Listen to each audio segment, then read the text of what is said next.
والسلام عليكم وشكرا مبروكه لجميع المغاربه، وكنتمنى الشفاء العاجل لصاحب الجلاله،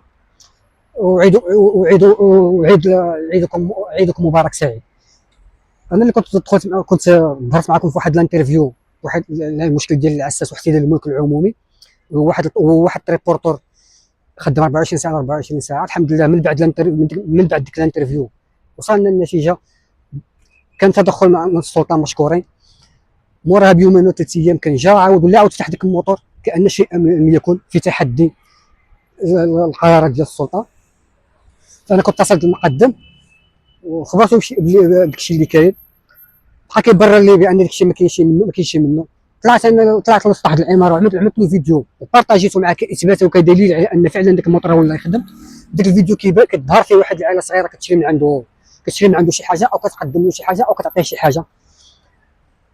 داك المقدم بارطاجي ديك الفيديو مع العائله ديال ديك العائله الصغيره ومع العساس، وبغى يرفقوا لي التهمه ديال التشهير. فداك العساس مشى هرسنا ديك الكاميرا ديال ديك العماره جا دابز معايا، ووصلنا انا وياه للمحكمه، والروح كانت عطيه بسبب داك التصرف الغير مسؤول ديال ديك العون السلطه. انا صرت له في فيديو كاثبات ولا كدليل على وكشكايه. هذيك راه كشكايه باش يولي يتدخل يحيد لنا داك الموتور من تما. فهو قام بتصرف غير مسؤول اللي كان يسبب في ان الروح كانت عطيه. عندي انا شهاده طبيه كنت فيها 22 يوم. وقدمت به شكايه للسيد وزير الداخليه السيد الفتيت، وقدمت به شكايه للسيد الوالي. فانا كنستنى الرد على هذه الشكايات اللي قدمت والتدخل ديالهم ومحاسبه هذا العام السلطه للتصرف اللي عملوا، اللي كان يسبب لي في مشكل، كان يطيح الروح بسبب ديال التصرف غير المسؤول ديال هذا العام السلطه.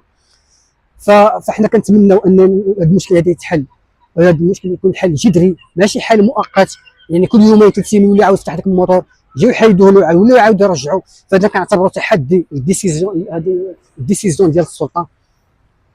وشكرا.